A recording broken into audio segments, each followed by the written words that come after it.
Hello, good evening. Good evening, ma'am. Good evening, ma'am. Good evening to you all. Right, so today we will be starting the new unit, right? So in which unit are we? Which unit are we to start today? Unit 6. Good. Right, so we have completed unit 5 and today we will be starting with unit 6. So unit 6 is all about the materials and aids that are used in the teaching learning process, right? So what are the different kinds of aids that can be used? It can be visuals, it can be electronic aids. So what are those different kinds of aids that can be used, as well as the materials? Basically, the course material. It can be the supplementary material, it can be the core course material. So it's discussing based on that particular concept, right? So look at the topics or subtopics that we will be handling today. Basic considerations in using teaching aids. What are the teaching aids? We identify the different types of teaching aids that can be possibly used in the classroom. So you have RealIAs, visuals, pictures, charts, maps, any kind of visuals. Then you have the different types of cards, mostly used for different purposes, maybe to teach vocabulary or structures, phonology, the sounds of the language, any kind of prompts. They can also be also function as prompts. So the different type of cards, picture cards, word cards, cue cards, so on and so forth. And also songs and rhymes. So these are the basic aids that we'll be discussing today. Just read what aids and materials mean, the meaning of aids and materials.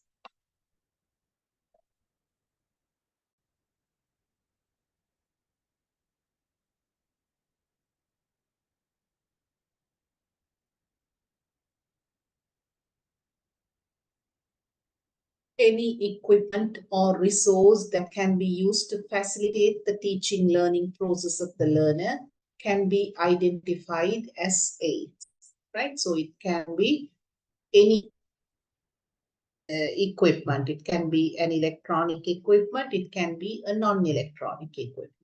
All those kind of things, resources fall under the category of aids. There are different kinds of aids used in language teaching, mainly visual aids and electronic aids. So you have visual aids, even under electronic aids. Now television, video clips, all those are a kind of visual aids, right? So basically you have electronic aids and non-electronic aids that are used in the teaching learning process. And some examples are given: pictures, radio, RealIA, a plant, or a leaf, or maybe a fistful of sand. All those serve as real objects. So that is all about aids, any kind of resource that helps to facilitate learning are identified as aids. Then we have the materials. When it comes to material, the core text or the main text, which are basically used in the classroom by the teachers and learners to learn the language, as well as any supplementary works. So the main text and the supplementary works, if at all, if there are any supplementary works, they fall under the category of material, right? So basically the material, the different types of materials plus the aids facilitate the learning process. that are used along with them can be named as material. Generally, there are different set of materials prescribed for each course. So there is a prescribed course book, and in addition to that, if at all, if the course book is higher than that of the, mostly if the course book is lower than that of the learner level, some kind of supplementary material is used to bridge the gap. Then there are some examples given for the supplementary materials as well. Right? So try to remember what is meant through aids and what is meant through materials.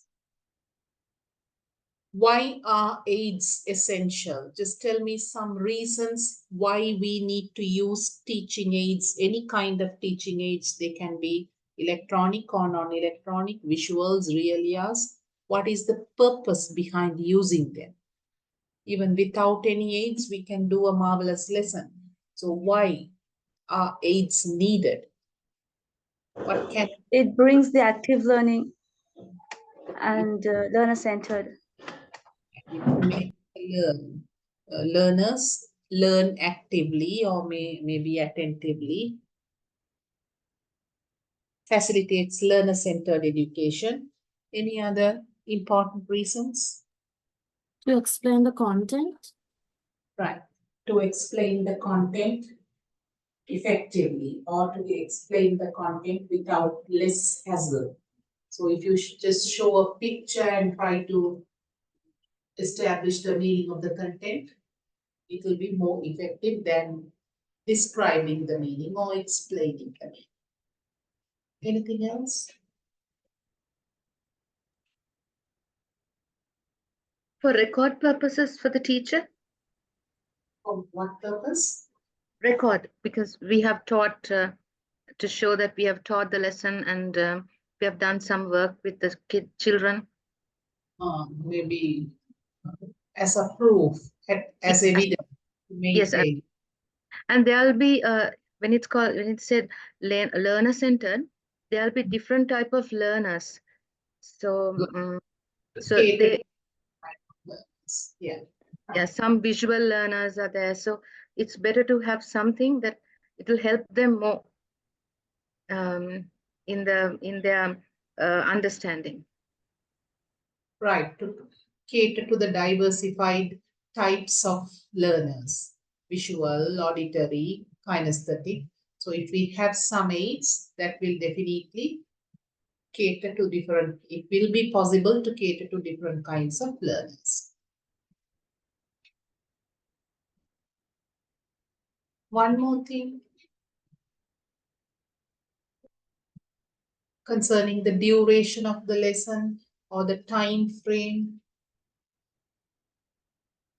Think on those lines and tell me what will happen if aids are used.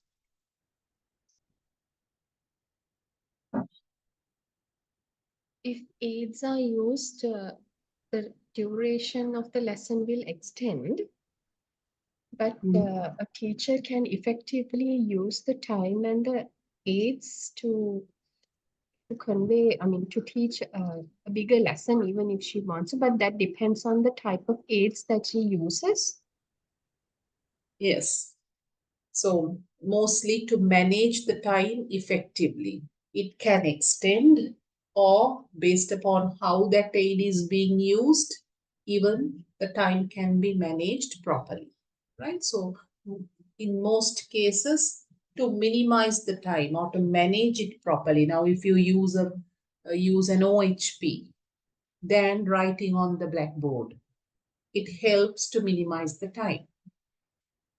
If you can make use of a video clip, then going on explaining or showing just pictures and trying to explain, it will be effective and less time consuming. Right? So likewise, to manage the time properly. Think on terms of lesson objectives and tell me something. Aids, connecting the aids with the lesson objectives, how can they be useful? It will be guiding the student to learn the target lesson for that day. Yeah, it will be guiding. From the student's point of view, it will be easy for them to learn the lesson. From the teacher's point of view, How She will would it- have achieved the target, maybe the structure that she wanted to teach, or she would have achieved what she wanted to teach on that Right. particular. within that particular time frame. So for her to achieve her lesson aids will definitely help her, assist her to, if she chooses the correct aids, that will definitely promote her or help her to achieve the aims successfully.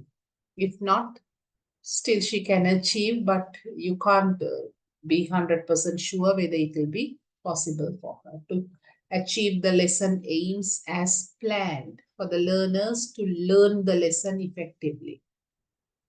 Go through this. So whatever that you have mentioned, plus something else, something more is given over here. Just have a quick reader.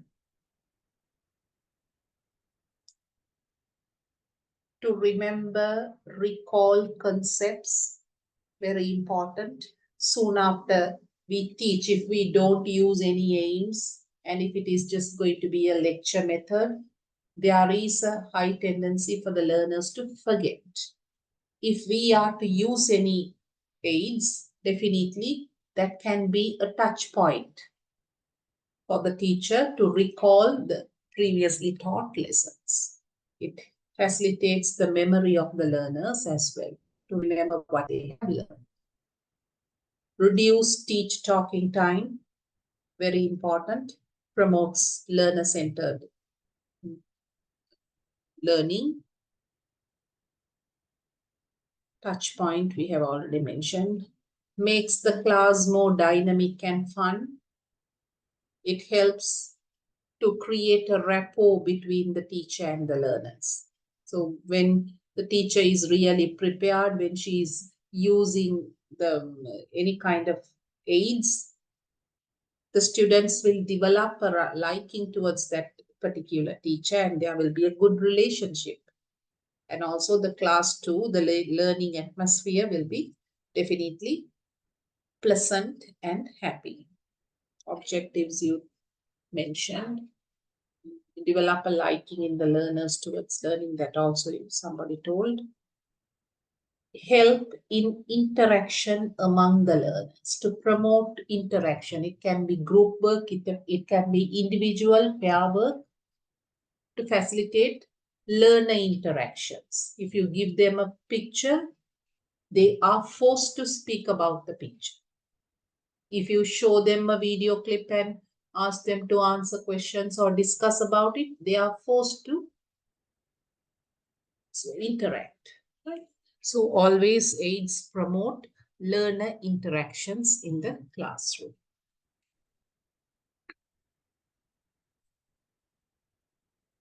Then you have the characteristics of a good visual aid. Right? So mostly visual aids are used very widely across all the grades. You find visual aids, posters, pictures, charts, all those kind of visual aids being used. So there are certain features that can get attributed towards a good visual aid. Read up and see what those features are.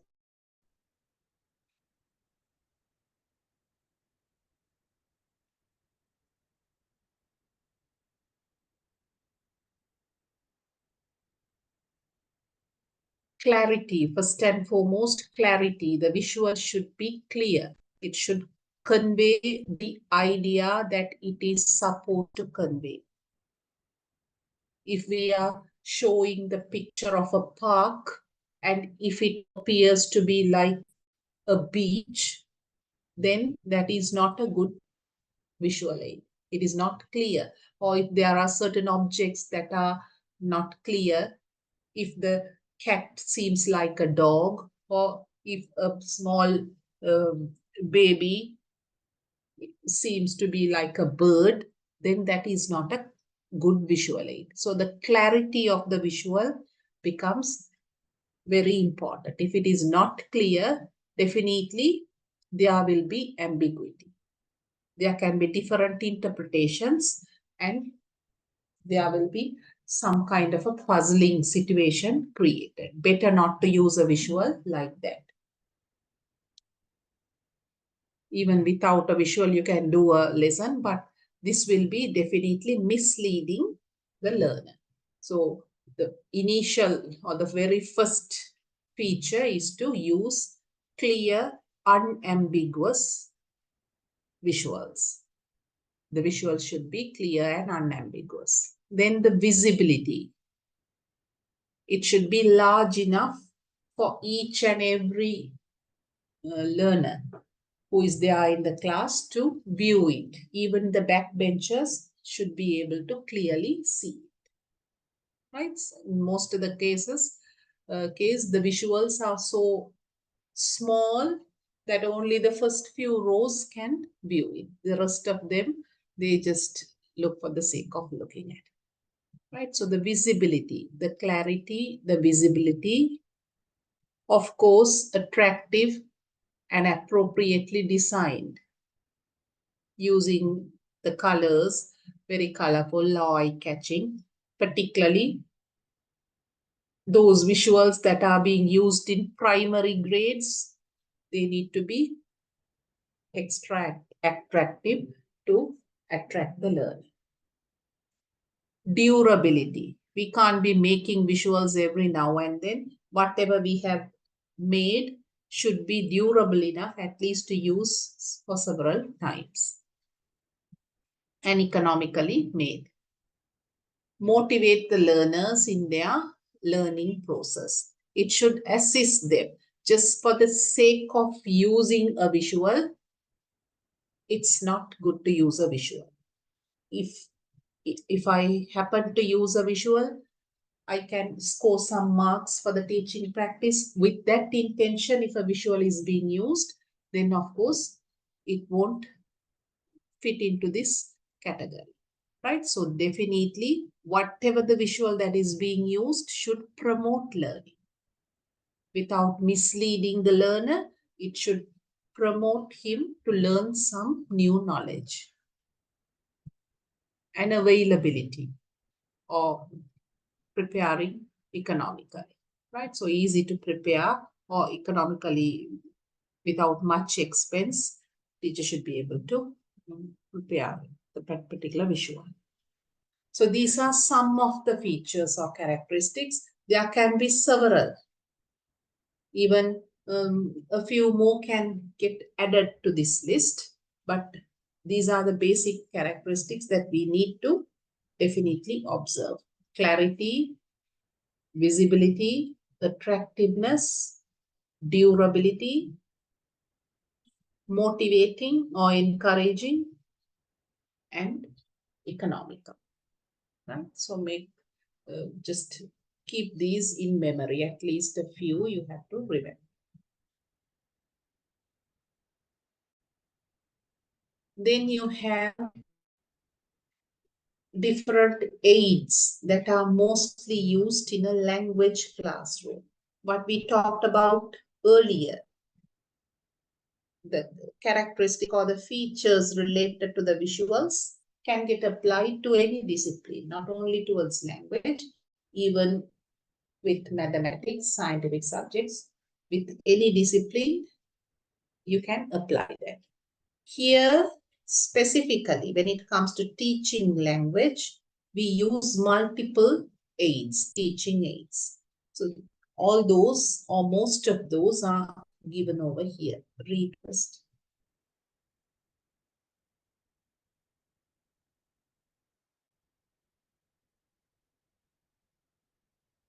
You can find any other aids that are not mentioned over here. There are many.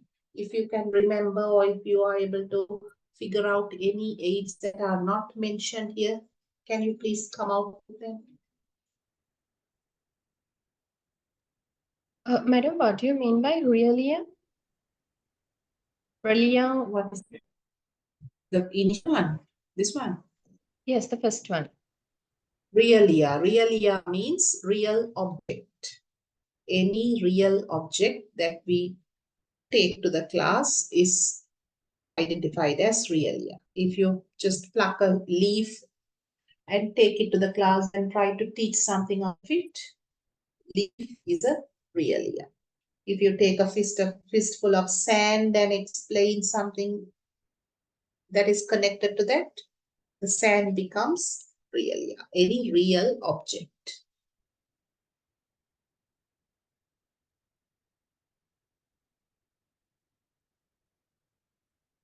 So realias, very much we use real objects. We use maybe just a teacup. It's a realia, right? Or maybe a marble. All those are realias. Pictures, charts, visuals and charts. Posters, the posters that are on the walls, right? So they are also kind of visual aid. Different kinds of cards, flash cards, cue cards, word cards, picture cards. There are so many different types of cards used in language teaching. To teach vocabulary, to teach different sounds or diagrams, different kind of diagrams. Or maybe to teach meaning of certain words, to identify a character in a drama. To just identify a character, you can give them a card, right? Like that. So different types of cards are there. All those come under this category. Aids. Puppets, hand puppet, finger puppet, glove puppet. Once again, when they are acting out a role play or drama to identify themselves, puppets are given.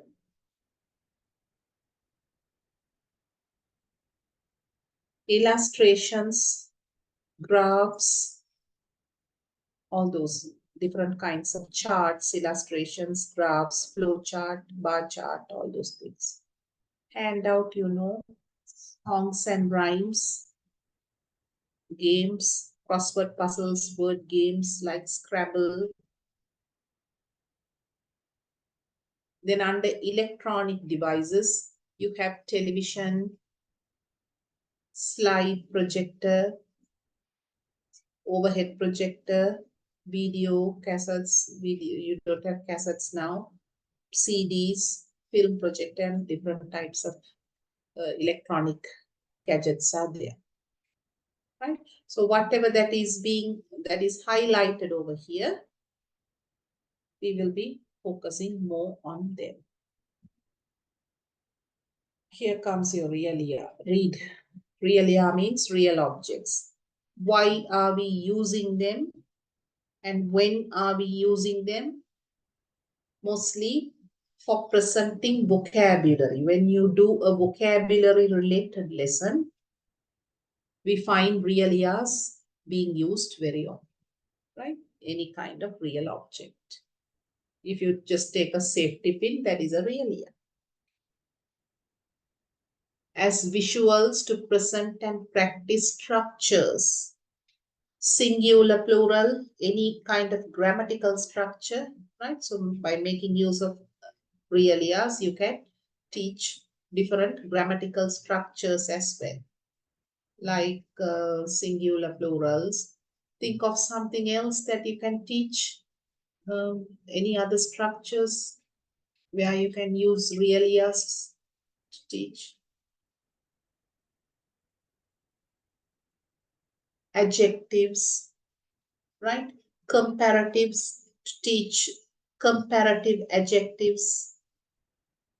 Wider, shorter, like that, right? You can make use of real objects to teach comparatives. As props, when dramas are taking place or when learners dramatize, it can be a role play, it can be a dialogue. to make that situation more meaningful, you can have real objects being placed over there. It can be a table, it can be a hearth, it can be some kind of a chair, or maybe a plant. All those add meaning or make that situation more meaningful. While to administer games in the class, like Scrabble, chess, right? So any kind of word games, while the children are engaged in playing crossword puzzles, all those fall under the category of realia. To relate to what goes on in the outside world. When the teacher is leading a discussion or a brainstorming session with the whole class, realias can be used. If at all, if the concept is rather vague and we want to explain something, you can make use of realias, suitable realias. Now, for example, memos. If the learners don't know what a memo is, you can take a memo to the class, show it to them and explain. Or a family tree to indicate different kinship terms, right? You can show a family tree and explain. So that becomes a realia, real object.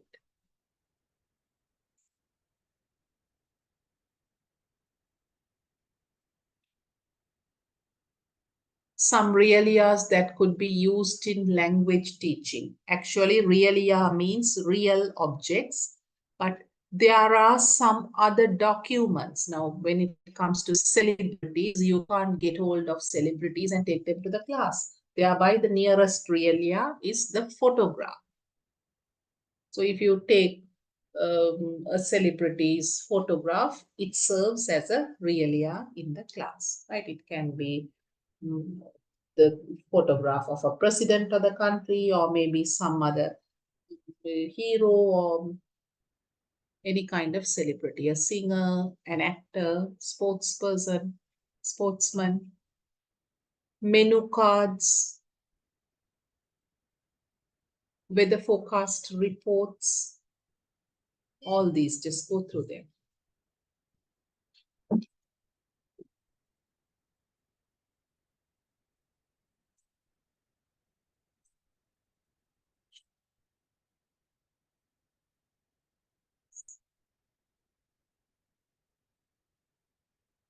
Right, now tell me, what can we teach using the photographs of a celebrity? If we have planned to take it to the class, what components can be taught, language-related components that can be taught using the photographs?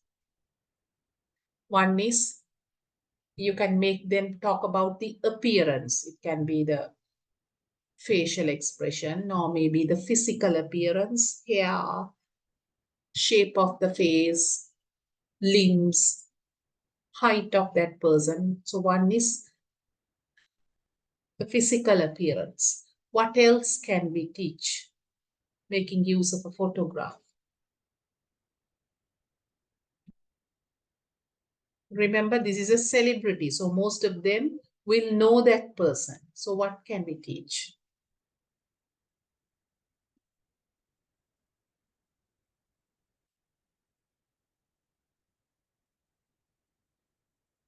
If you take the photograph of Mahatma Gandhi or Obama, what can you teach apart from this thing, appearance? About their character, why they are special, their role in the world. Right. Their contribution to the different fields, their achievements, what they have achieved, why they are considered to be a celebrity, right? So in other words, when they are talking about their achievements, definitely it will correspond to a particular tense. So in order to teach tenses, It can be the past tense, it can be something connected to the present continuous. It depends upon their achievements, right? So it's up to the teacher, not only just trying to teach appearance, even adjectives, making use of adjectives to describe a person, or maybe the background of that photograph. It depends on the photograph that we are taking to the class, right? So making use of it, we have to elicit as much as possible. Any kind of information can be taught. Menu cards, tell me. The menus that we have in hotels or restaurants, using them, what can we teach? What is the component? We can teach them food items, no, madam? Food items, yeah, definitely the names of food items, beverages, desserts, and also something else. What do you have in a menu card apart from names? And it also has types of food, like course foods, which in the Sri Lankan context, which is not used to, so that the child gets to know that there are different types of food, in the sense like etiquette, what we call the, table etiquettes when it comes to food, where different cultures are involved. Okay, you can have that as an extended information, practicing table manners or etiquettes and all. But in the card itself, or maybe in the menu itself, you have something more, or you can just relate it to something more. Spellings, Spellings of the words, yeah. Reading, pronunciation, Pronunciation, reading, quantity, right? It serves how many people, the price, right? So you can teach several items or several components, the quantity, the price, maybe the ingredients that are used to prepare that dish. It won't be directly mentioned over there, but we can relate it. It's something that they should know. What are the ingredients that are used in preparing that particular dish? And as you mentioned, you can even vocabulary, vocabulary. When it comes to ingredients, definitely vocabulary, or maybe even the process, like frying or sautéing, or maybe boiling, right? It depends on the time and the number of lessons that we are focusing to do based upon the menus. Within half an hour, you can't do everything. Then you have to be very well focused on what we are going to teach. If it is going to be a vocabulary lesson, what kind of words am I going to focus on? Is it the ingredients, or is it the process, words or verbs related to the cooking process? Or maybe the different utensils. You can even connect it to the different utensils: spoon, fork, knife, plate, right? So like that, several components can be taught. So the teacher has to sit and plan or think very deeply. Tell me for the third one. yes, we can teach them some different components of weather, like temperature and cloudiness, like that. Climatic conditions, yeah. And also clothing related to different types of weather. Now you don't wear the same clothing when it is winter. We go in for sweaters and mufflers, right? So even those different clothing types, vocabulary related to weather, sunny, hot, humid. Tell me some other words that are connected to weather, different weather conditions. Seasons also, Sorry, the seasons, seasons, yeah. Summer, winter. autumn, summer, winter. Severe weather events like tornadoes, like that, tropical storms. Yeah, tropical storms, hail. It depends upon the weather report. What kind of report is given over there will decide which season we are to focus more.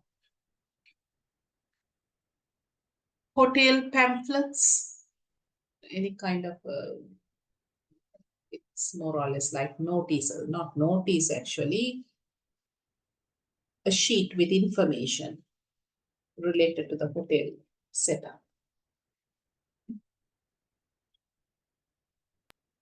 Leisure activities, venues, Facilities, Yeah, facilities found in the hotel, laundry, maybe the something. price and the size of the room, Room size, full board, park board, and where it is situated, locations. the Yes. location.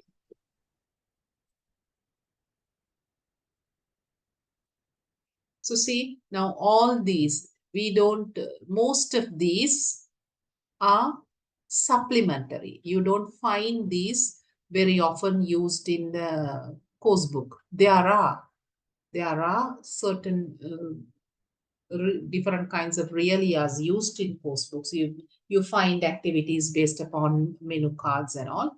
But in addition to that, mostly you don't find this kind of material being very often used in a course book.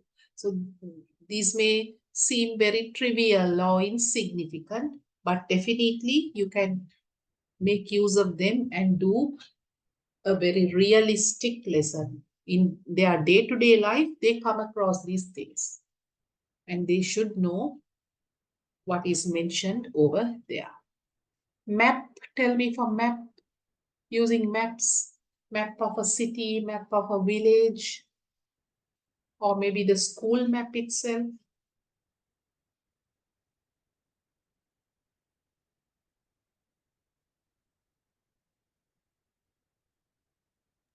We can teach directions. Yes, one is direction, north, south, east, west, and all those directions.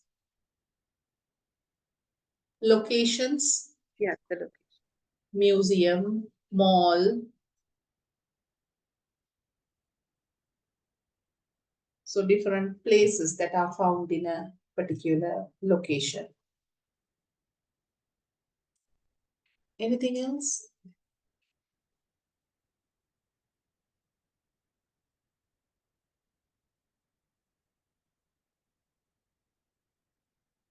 Now the petrol station is next to the bank. The museum is behind the park. What is that? What are we intending to teach over there? The prepositions. Prepositions, right? So it's very effective to teach prepositions and directions, making use of maps. Also to identify different locations and even the geographical setup where you have mountains, rivers, right?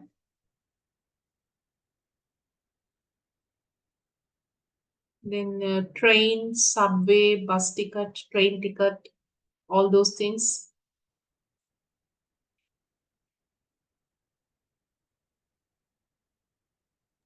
Train routes and bus schedules. Routes, yes, routes, schedules, time of departure, arrival, right? Even this itinerary,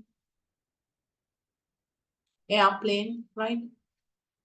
Flight itinerary, where is the stop, where is the terminals, right? So all those things can be taught.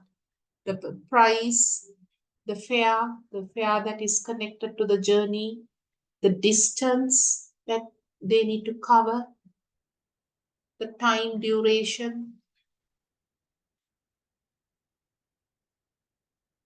prepositions that should be used with distance or maybe with time. Movies, tell for movies. And classifieds, want tags means classifieds.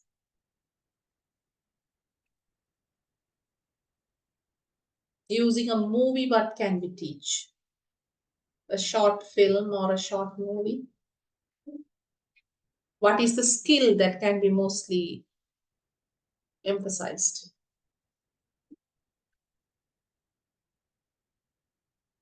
Imagination?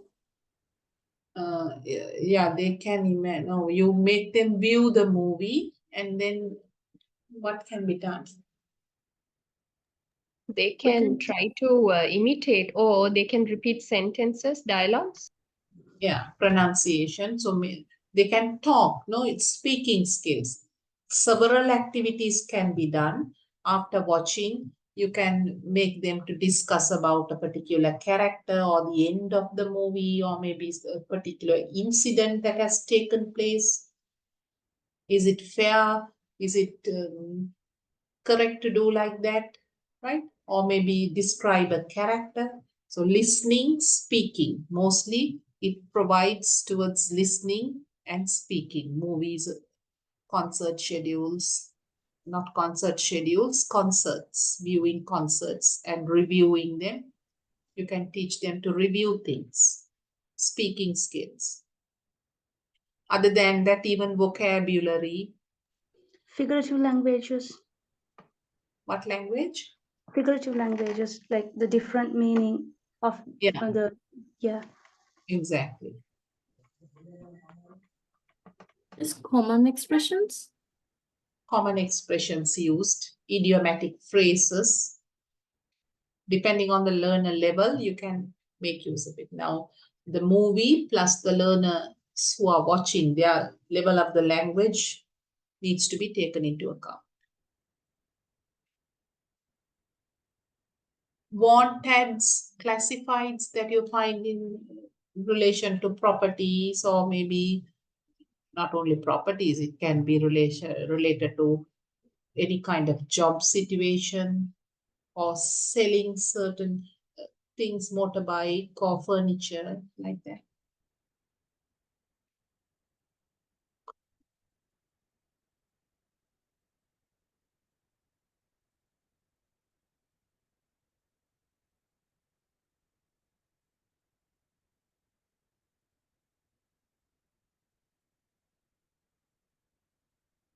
Mainly vocabulary, using the different kinds of wanteds. It depends. Now, if it is going to be a washing machine for sale, it depends on the item that is being advertised. So if it is going to be a house that is let to be leased or sold, then it depends. You can relate vocabulary that are connected to the particular thing that is being sold. Same way, property ads, right? So depending on the property, the extent of the property, the value of the property, lease, or maybe the owner, the tenant, right? So all those kind of words can be easily taught. Vocabulary. Family tree, kinship terms, cousins, nephew, niece, grandfather, aunt, uncle, and all those. Then you have the rental brochures, right? So that price connected to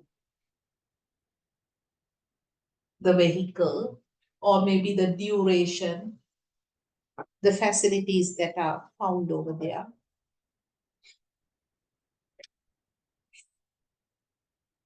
So just imagine making use of these few real years, the amount of teaching components, or what are the different components that could be taught to the learners. So important thing is to plan, taking the time frame into account, plus the learner level, teacher needs to plan. So that is all about the real years. So make sure that you use real years, not in an everyday context, at least once in a way during the end of the week or maybe during the end of the month. A few lessons can be out of the course book. That will be motivating to the child and also easy for the teacher as well, as long as it is planned. Once if you plan it, you can use it for several times. Then we come to pictures and charts. Under pictures and charts, you have the concept known as magazine picture library. Right? So this is just an attractive kind of a title that is given. The concept is basically collecting pictures from different sources. It can be from magazines, it can be from newspapers. Different pictures from different sources are collected and they are filed and kept like that of a library. Right? So that is the concept that is being discussed. Read and see what it is on.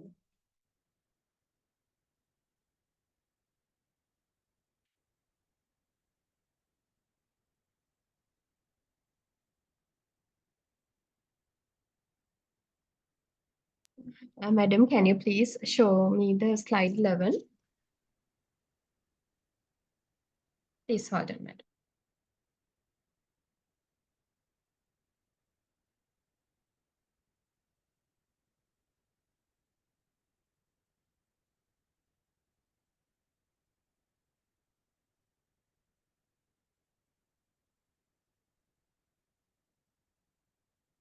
Thank you.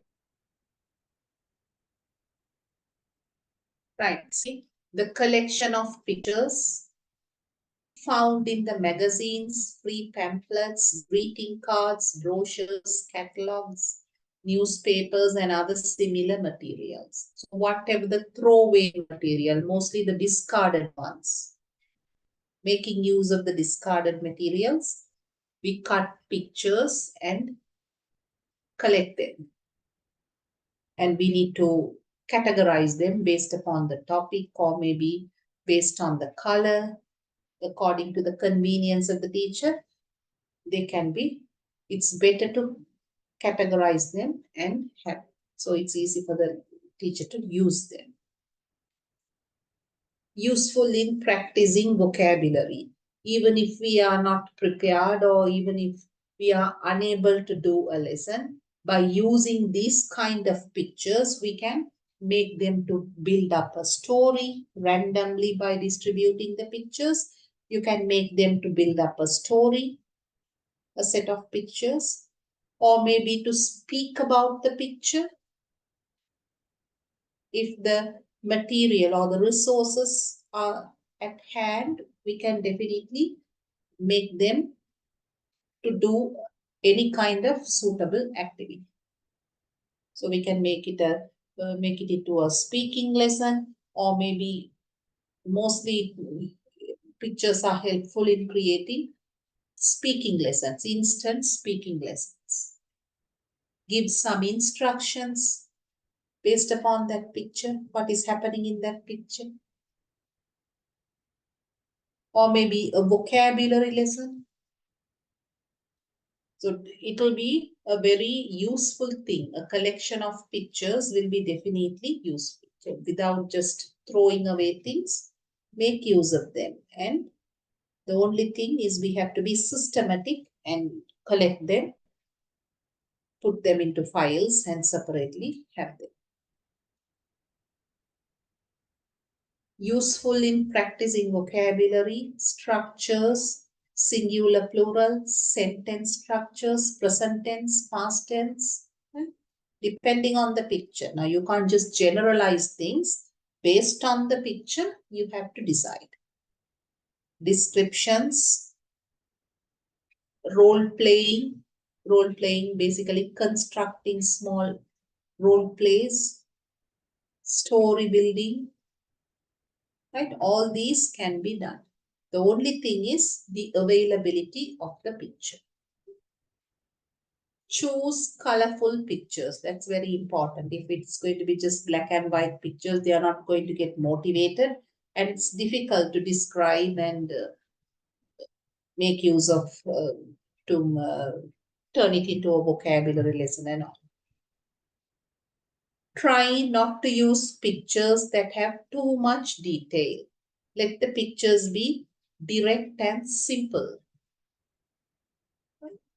Go in for pictures which are very simple and easy to identify and speak about. Don't go for pictures which are very crowded and it's difficult to guess what they try to communicate. That will mislead the learner and ultimately the purpose will be lost. It will become a time for laughing and joking. Consider the size of the picture. It can be a large one or it can be a small one. Large ones can be used for presentation purpose with the entire class. Small ones for group activities or pair work.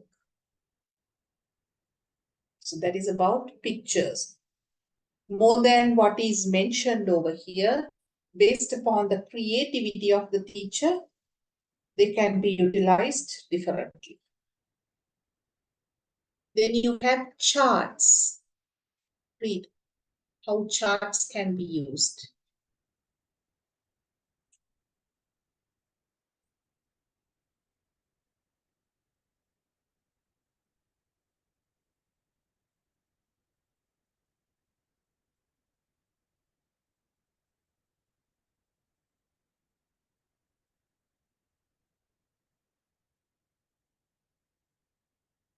Brainstorm, to conduct brainstorm sessions based on the place or the situation. If it is going to be a marketplace, using that particular chart that indicates or that displays is about a marketplace, you can lead a discussion. Or maybe make them to brainstorm the things that are sold at that market. Vocabulary, speaking, structures, once again, grammatical structures, reported speech. Now the seller is speaking to the customer, or seller is telling something to the customer. Report it. Passive construction. Depending on the picture, you can make use of each different grammatical structures. Can be used as props. Maybe if it is a literary association meeting, if you have a big chart, a road, a chart with road symbols, can use that and do something connected to the highway code, or you can even make them to come out with instructions or just mime certain actions related to the highway code, right? So like that, you can make use of the charts. To relate stories. Talk about the outside world. To activate the schema of the learner by having a chart and by describing or discussing about the pictures that are in the chart. You can even activate the schema, the thought process of the learner. It depends on the object that is found on the chart. Discussions and all those things. Statistical concepts, bar graph, pie chart, right? More, less. Most of the learners like to read something. The least number of students, majority, minority, right? In describing things, charts can be very useful. The chart should be big. A3 size means you know what an A3 size is. So it should be quite a big one. Larger for the entire class to see clearly. attach the pictures or charts to an acetate sheet for use with an overhead projector. Acetate sheet means OHP, that sheet, right? So you can photocopy the chart and it can be used as used in the OHP as well, right? And if you happen to photocopy it into the OHP sheet, you can use it in the OHP. Then you are given some charts. See, different kinds of charts. Now, these are not the only charts. There are many charts. These are just examples. A poster-like thing describing an opening ceremony, then a map. So different kinds of charts can be utilized.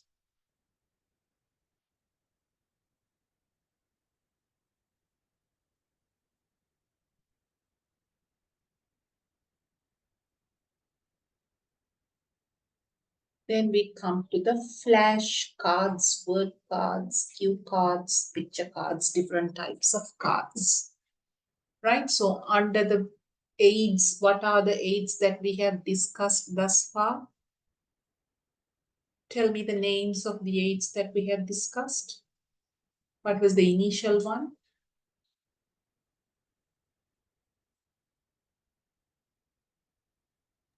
The real yes. Real yes. We talked about real yes. Then what was the second one? Pictures and charts.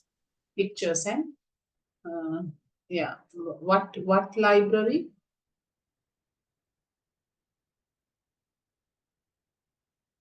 Picture library, magazine picture library. Magazine picture library.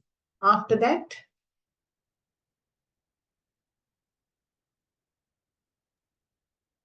Flashcards or cue cards. Chart. no, not flashcards. After that, charts, no? Magazine picture library and then charts, right? So only three things, four things: realia, pictures and charts, magazine picture library, and then charts. Now, flashcard and word card. So flashcard means all these are connected. The only difference that you can observe among these, it can be flashcard, word card, or cue card in terms of their size. They differ in terms of their size. Flashcards are the largest ones. Word cards are smaller than flashcards. And cue cards are the smallest. Comparatively, cue cards are used for group work to promote pair and group work. So they are the smallest cards that are used. Right? Flash cards are intended to be used with the entire class. Therefore, they are very large. Read what flash cards are.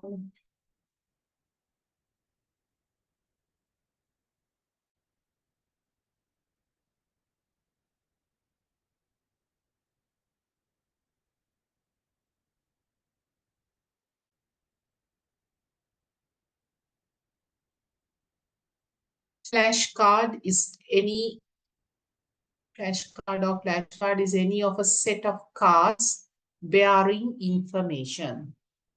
So the information can differ. It depends on the teacher as well as on the lesson. So the information can be just a word or numbers or maybe a description or a date. Different kinds of information, pieces of information can be stated in a flashcard. There is no standard practice that a flashcard should only have a particular kind of an information.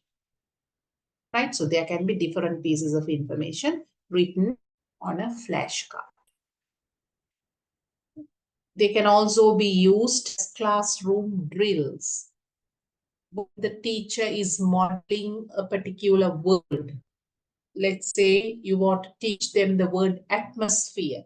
So when you are articulating the word atmosphere, while it is being articulated, you show the flashcard as well. So the learners are able to listen to the word being articulated. At the same time, they are able to check or to view the word, check the spelling of the word, visual, auditory. Both are getting connected, right? So you don't have one use connected to a flashcard. It can be used in multiple ways. So to remember dates, to remember formulas, flashcards can be used. To remember structures of sentences, or maybe singular plural concept, spellings, all those can be done using flashcards effectively. One writes a question on a card and an answer overleaf. The word and its literal meaning. When vocabulary is being taught, you can highlight the word using one color, red color or any color that you like. And on the reverse, you can have the meaning of the word, so that it will be convenient for them to read the word as well as the meaning. Flashcards can bear vocabulary, historical dates, formulas, or any subject matter that can be learned through a question and answer format. Widely used as a learning drill to aid memorization. So the purpose of a flashcard is to just show it to the entire class for a few minutes or maybe for a few seconds and then remove it. You don't display the flashcard for a longer period of time. Flash, it's just flashed for a moment and then taken away. Right? So then only it will maintain the element of suspense. It will draw the attention of the learner. If you keep it displayed forever, they will lose interest over it. Then you have different kinds of flashcards. See, having one word, having a word and a description. Here also it's almost the same. Pictures, flashcards with pictures. Right? So there can be any kind of flashcards. According to our requirements, we have to prepare the most suitable one that we think would best fit us. Read.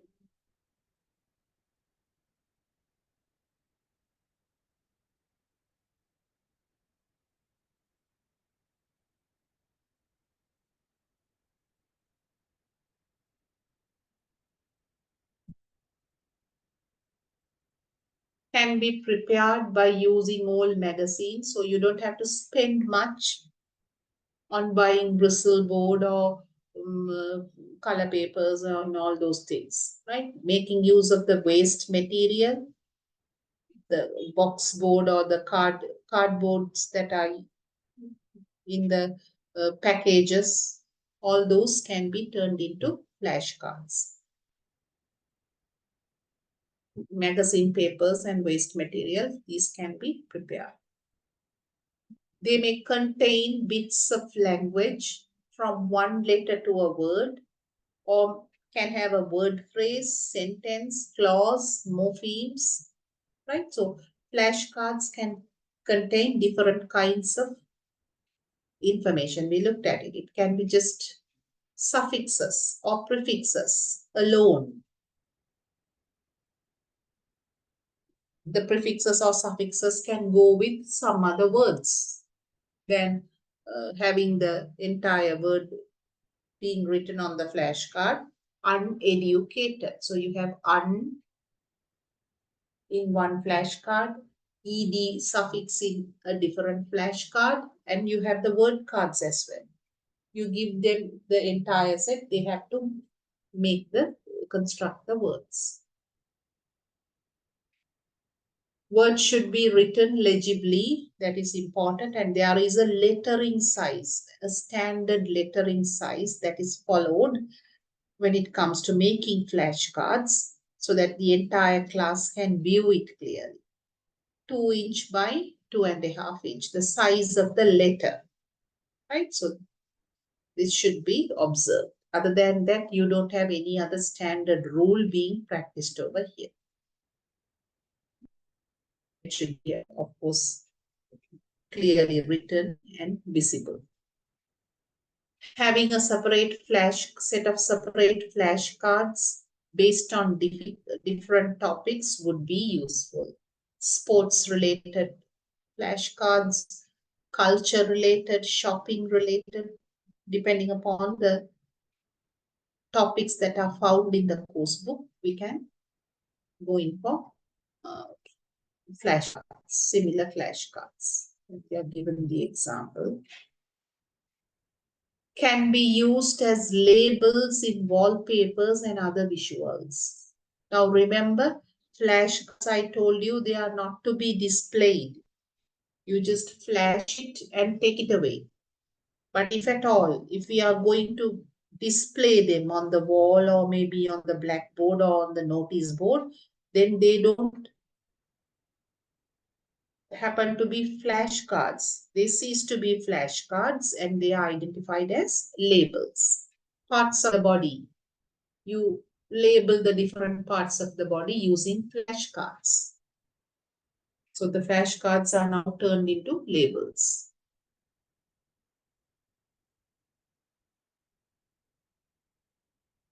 Look at the uses of flashcards in different levels. Mostly in primary, to make the learners recognize letters, letter recognition, letter discrimination, letter sound relationship, phonetic elements, diagrams. Those can be taught using flashcards. Even to give instructions, oral instruction, and also to consolidate them more. You have the instruction written on a flashcard. Construct sentences, build up stories. So you can do so many things using flashcards. See how they should be used. When using the flashcard, the teacher holds it in the chest level and swivels to 180 degrees. Right? So you don't just hold it in one position and wait. It has to be shown or displayed to the entire class.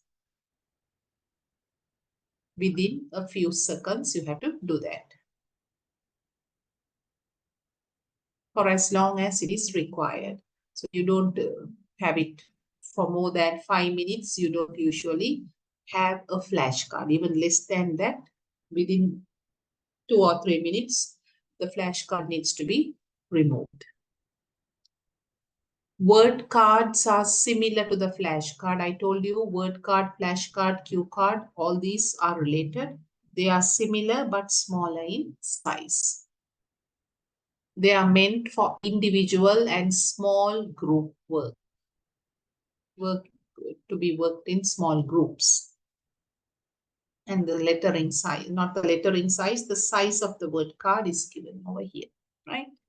So comparatively, they are smaller than flashcards. Then you have the other set of cards known to be cue cards, the smallest kind. Read.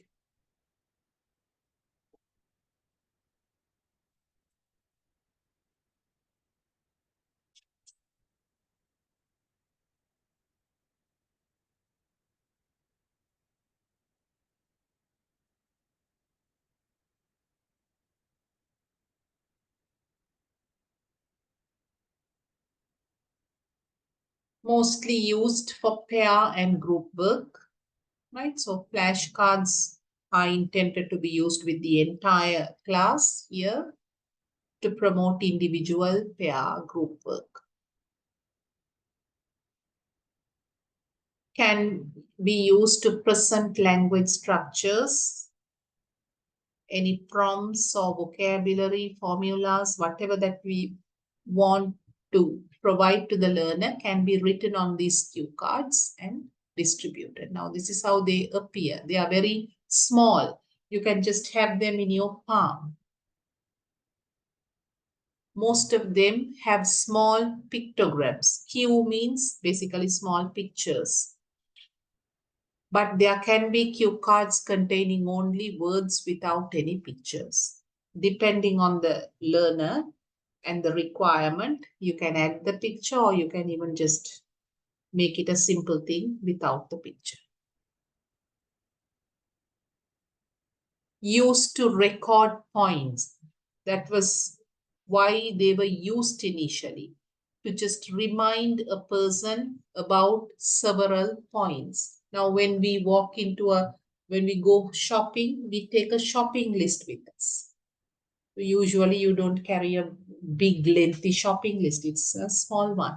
Similarly, to remind about something, they used flashcards. It can be about when a speech is being delivered, just to remind the speaker about the topics that he have to speak on. Those are written on a flashcard, and he will be having the flashcard with him on the podium, right? So likewise, just to remind things to a person, cue cards were initially used. See, different kinds of cue cards. There can be pictures, they can be without pictures. And read this, why they are used is over here.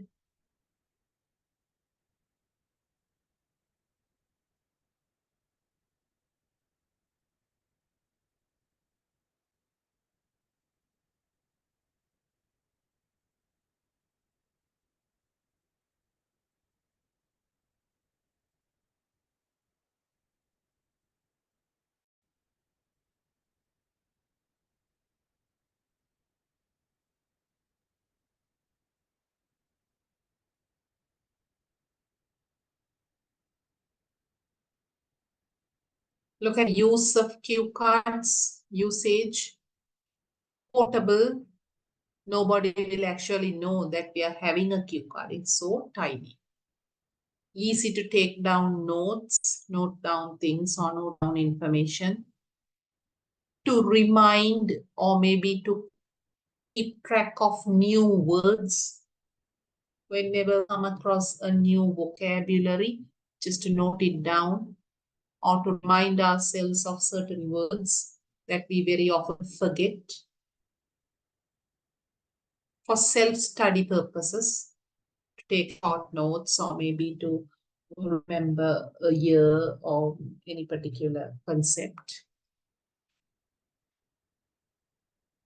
Helps determine what you don't know. So whatever that you struggle with or whatever that you want to clarify, you can note it down.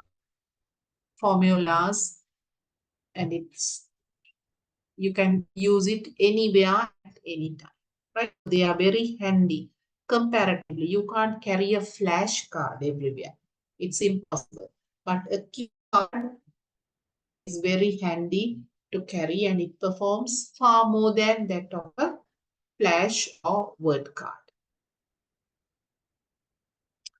Then you have the concept of story time. Now, this is not a visual, or it's connected to visual, but it's more or less a concept, right? A concept that is used to promote speaking skills. Read what story time is.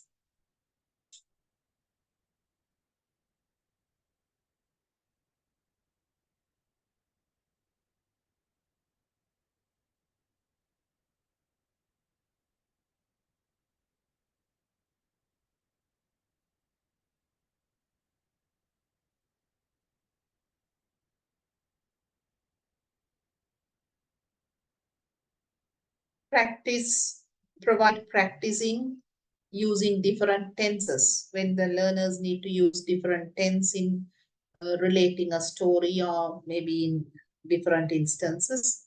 Story time would be very effective to teach them tenses. An assortment of pictures, just like an assortment of biscuits, you have pictures, different kinds of pictures, pictures that are not related to each other. You just randomly select them. Learners are put into groups. They choose a set of pictures that are spread on the table and create a story. So we just distribute 10, 12 pictures or any number of pictures. Based on that, they need to create a story. So the creativity of the child, the imagination, all those higher order thinking skills are catered. Analyzing, evaluating, logical thinking, making use of a set of pictures. If you want to create a story, there should be some kind of a logic involved in it. So all those higher order thinking skills, more than that of the language, definitely language is a part of it. But in addition to that, even the other higher order thinking skills get connected in this particular activity, doing this activity, right? Depending upon the level of the learners, they can be assisted with the needed vocabulary. If they are very small ones or primary grades, you need to give them flashcards, cue cards, support using some kind of prompts.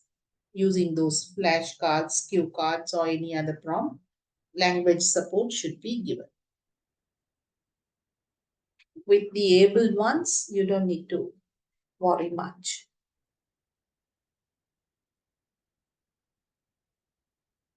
The story can be narrated in groups. So first they build up the story, they can write it down. If they are unable to relate it, they can even read aloud. That's allowed, right? And after which it can be written. So you can write and narrate, or you can even narrate it and then go in for writing. Look at this now. The second picture is not at all clear. It's not a clear visual. You won't be able to construct a story out of it. But the first one, look at the first visual. Try to build up a very simple story using these 5 or 6 pictures given over. What happened to my body? Now this man is speaking. What has happened to my body? Look at the story, look at the pictures carefully and try to construct a story.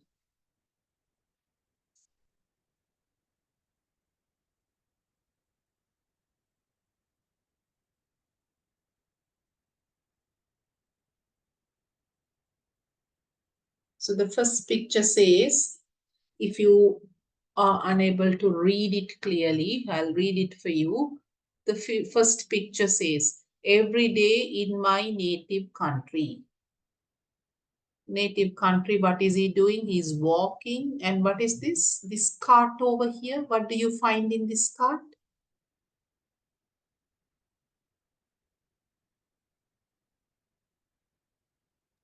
Vegetables. Vegetables and fruits, right? So he's walking up to the cart and it indicates that he's going there to buy vegetables and fruits. Every day in the USA, this is happening in his own country. Every day in the USA, he's having breakfast. Where? In a taxi. In a taxi, right? So while traveling, he's having his breakfast. So what kind of breakfast will it be or can it be? Quick one. Maybe a fast food like that. Fast food, some kind of a fast food, maybe some kind of a fast food. We infer that. Then lunch. What is he eating for lunch? Pizza. Pizza. And also this one, what does this indicate? What he is having Some on the kind of soft drink. soft drink, right? So his lunch is basically pizza and a soft drink. That is also bought from a shop and he is eating. Again, what is happening for the dinner? What is this? Microwave. Microwave, right? So he's putting something or taking something out of the microwave and having the dinner. Ultimately, and after dinner, or we don't know whether it's going to be after dinner or after lunch, while watching the television, see what he is snacking on. What is this? What is written over there? Chip. Chips, right? So once again, he is having several snacks during in between meals. He is eating chips and having some snacks while watching or during his leisure time. Ultimately, after a year, what has happened to this man? He has become obese. He has become obese and he is unable to climb the stairs. Right? He is unable to take the stairs. He has become so obese. So, what is the moral that is conveyed through this picture story? Story time. I can't breathe. He is unable. He's having breathing difficulty due to overweight.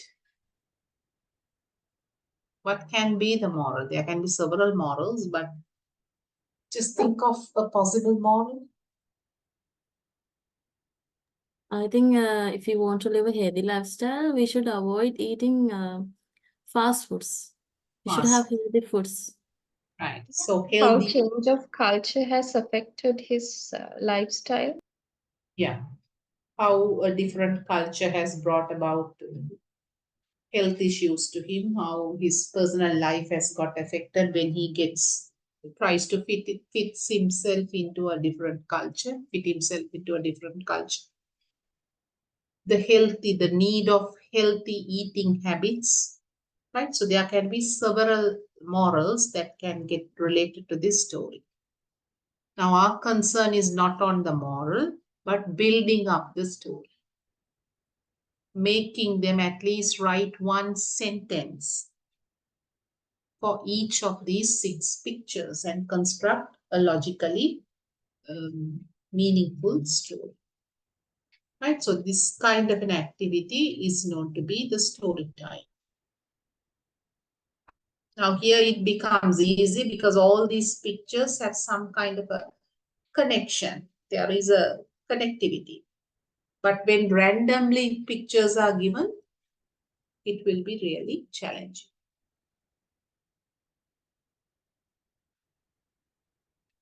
Look at your self-study task.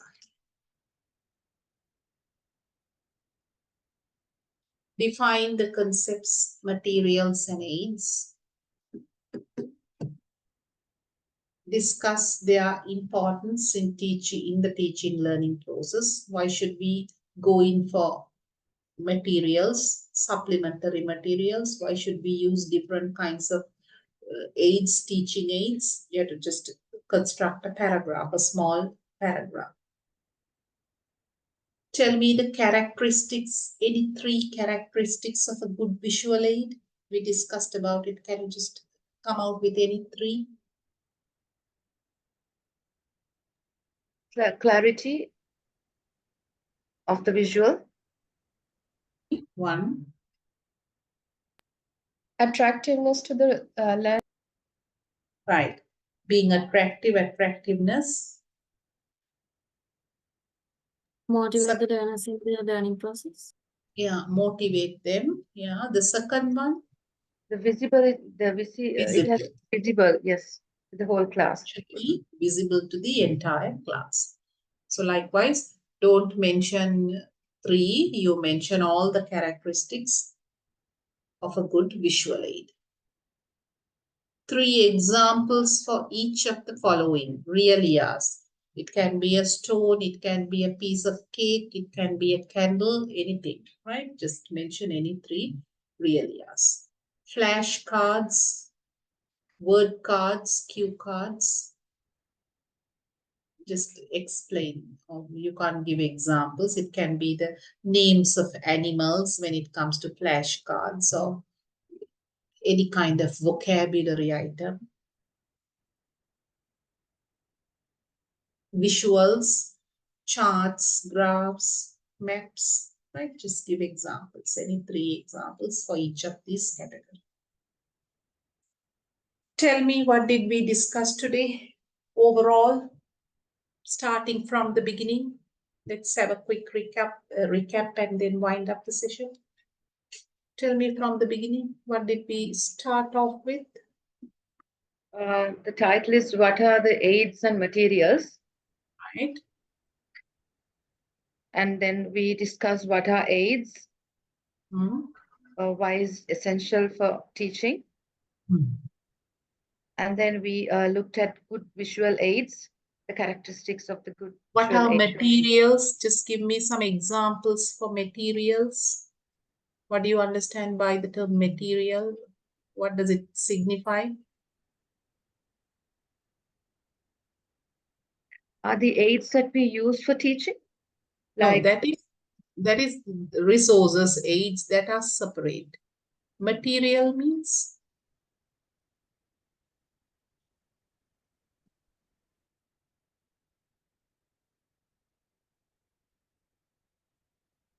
look at your snapshot and tell me. Are those the flashcards and word cards? No, cue no, cards? no. Flashcards, cue cards, all those come under aids. All those are different teaching aids. Some reading series. The main course book, right? It can be the reading series. Reading series, usually they fall under the supplementary material. So supplementary material plus the main course book. Definitely there will be a textbook that is handled by the teacher. That particular course book or textbook. And if at all, if they are using any supplementary material like Ladybird series readers or any other grammar books, all those come under materials, right? So whatever the literature or maybe something connected to reading and writing, the material, the course books and the supplementary fall under the material. It's denoted, the material denotes to them. Right, so we did about what we talked about materials and aids, define them and try to Here give it. we are in this today's lesson, we spoke of actually aids. In addition to the materials as textbooks that we are using, the aids that we can use to make a successful lesson. Is it the objective of today's? Yes, yes. Not to stick only to the materials. We just defined the term material. That's what we did. Other than that, the main focus was on the aid. So what they are trying to convey is, it is the aids that should get prioritized and that should be used more frequently than that of the materials, sticking only to the materials. And then what are the materials that we talked about? So not materials, aids that we talked about. Real year, starting from real year.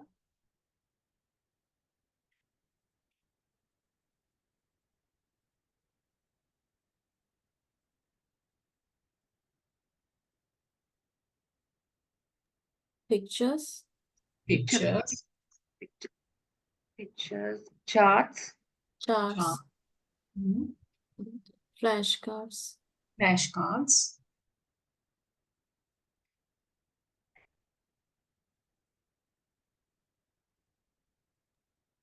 and story time, flashcards, word cards, and cue cards, and story time. Story time, right? So those were the important aids, that non-electronic aids that we discussed about, right? So with that, we conclude the day one's content and we will be continuing with the day two's content next week. Madam, excuse me. Yes. Madam, did you provide any course materials yesterday? Because I was absent, that's why. Not for today, after we finish this unit 6, right? No, So, I'm asking about yesterday's lecture. yeah, yesterday, not yesterday, actually yesterday what we shared, but I think that it has been already shared. That was during the previous session, I think, not yesterday. Yesterday is Saturday, no? Yes, Saturday means previous Sunday. Last Sunday, were you here? Did you participate in the lecture? Yeah. So whatever the handout that we shared on last Sunday, I happened to share it over again. Then only after sharing it only, I realized that it has been already shared.